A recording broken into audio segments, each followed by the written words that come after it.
के रावतपुर इलाके में स्थित एक क्लिनिक में हेयर ट्रांसप्लांट कराने आए 2 युवकों की मौत ने पूरे शहर में हड़कंप मचा दिया है। 2 अलग अलग मामलों में जान गंवाने वाले युवकों के परिजनों ने क्लिनिक चलाने वाली डॉक्टर अनुष्का तिवारी पर गंभीर आरोप लगाए हैं। पुलिस ने जांच भी तेज कर दी है, जबकि आरोपी डेंटिस्ट क्लिनिक बंद कर फरार है। इस प्रकरण ने न केवल कानून व्यवस्था बल्कि medical registration of cosmetic surgery की निगरानी प्रणाली पर भी गहरे सवाल खड़े कर दिए हैं। आपको बता दें कि पहला मामला मार्च 2025 का है, जब उत्तर प्रदेश बिजली विभाग में कार्यरत इंजीनियर विनीत दुबे ने रावतपुर के बाराही क्लिनिक में हेयर ट्रांसप्लांट कराया था। सर्जरी के बाद विनीत के चेहरे पर तेज सूजन आ गई, जिसे शुरुआत में सामान्य पोस्ट सर्जिकल प्रतिक्रिया मान लिया गया, लेकिन उनकी तबीयत लगातार बिगड़ती गई और उन्हें गंभीर हालत में अस्पताल में भर्ती कराया गया, जहां 15 मार्च को उन्होंने दम तोड़ दिया। इस मामले की शिकायत मिलने पर पुलिस ने डॉक्टर अनुष्का तिवारी के खिलाफ FIR दर्ज की, लेकिन तब तक वह क्लिनिक बंद कर फरार हो चुकी थी। विनीत दुबे की मौत के बाद जब मामला शांत हो रहा था, तभी एक और ऐसा ही मामला सामने आया। ये घटना नवंबर 2024 की है, जिसमें फर्रुखाबाद निवासी मयंक कटियार, जो कि एक बीटेक इंजीनियर थे, उन्होंने बाराही क्लिनिक में हेयर ट्रांसप्लांट कराया। मयंक 18 नवंबर की सुबह 8 बजे क्लिनिक पहुंचे और दोपहर 2 बजे तक वापस आए। शाम को उसका छोटा भाई उसे फर्रुखाबाद से ले गया। रात के समय मयंक को तेज दर्द और सूजन की शिकायत हुई।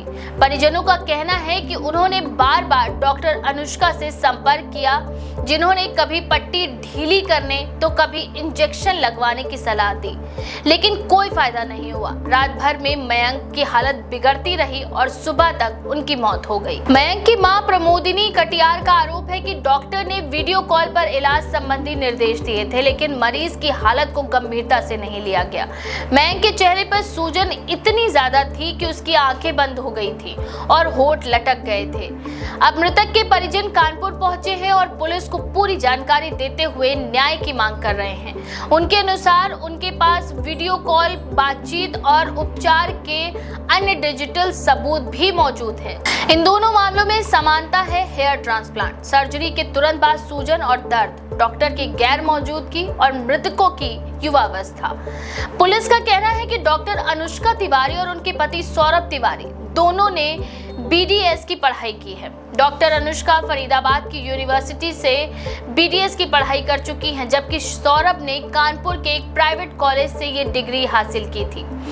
प्रश्न ये उठता है कि क्या सिर्फ डेंटिस्ट्री की डिग्री लेकर हेयर ट्रांसप्लांट जैसी जटिल सर्जरी करना कानूनी रूप से वैध है?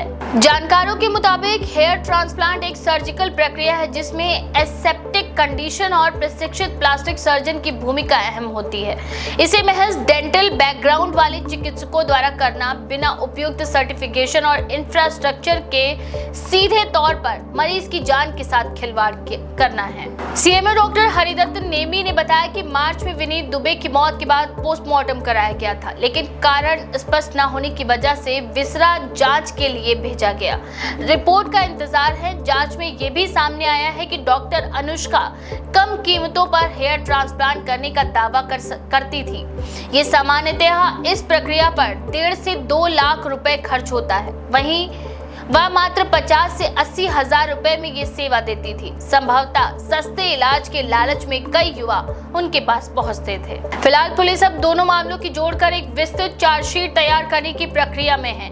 ACP अभिषेक पांडे के अनुसार डॉक्टर अनुष्का की तलाश जारी है और उनके खिलाफ गैर इरादतन हत्या तथा लापरवाही से मौत की धाराओं में मुकदमा दर्ज किया गया है। इस मामले ने प्रदेश भर के सौंदर्य चिकित्सा से जुड़े क्लिनिकों की कार्यप्रणाली और लाइसेंसिंग पर सवालिया निशान खड़े कर दिए हैं। कानपुर मेडिकल एसोसिएशन के वरिष्ठ चिकित्सकों का कहना है कि मेडिकल काउंसिल को चाहिए कि ऐसे सभी कॉस्मेटिक क्लिनिकों की तत्काल समीक्षा की जाए जिनके संचालक डेंटल बैकग्राउंड से हैं, पर वे बिना अधिकृत प्रशिक्षण के सर्जरी जैसे कार्य कर रहे हैं। ये मामला सिर्फ 2 युवाओं की मौत का नहीं बल्कि उस बड़ी प्रणालीगत चूक संकेत का है जो भारत के कई शहरों में सौंदर्य चिकित्सा के नाम पर धड़ल्ले से चल रही हैं। अनियंत्रित और बिना अनुमति के चलने वाले ऐसे क्लिनिकों पर अगर अब भी शिकंजा नहीं कसा गया तो ऐसी घटनाएं भविष्य में और कई परिवारों को उजाड़ सकती हैं। डॉक्टर अनुष्का तिवारी का अब तक कोई सुराग नहीं मिल पाया और क्लिनिक के रजिस्ट्रेशन एवं ट्रेनिंग की सत्यता पर उठते सवाल प्रशासनिक सतर्कता की भी पोल खोलते हैं।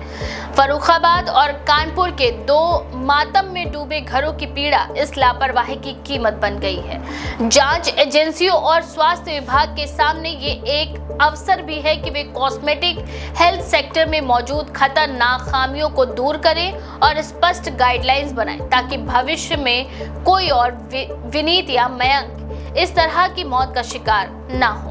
आपकी इस बारे में क्या राय है? अपनी राय कमेंट में जरूर लिखें। ऐसी और भी खबरों के लिए देखते रहिए द पेज 19।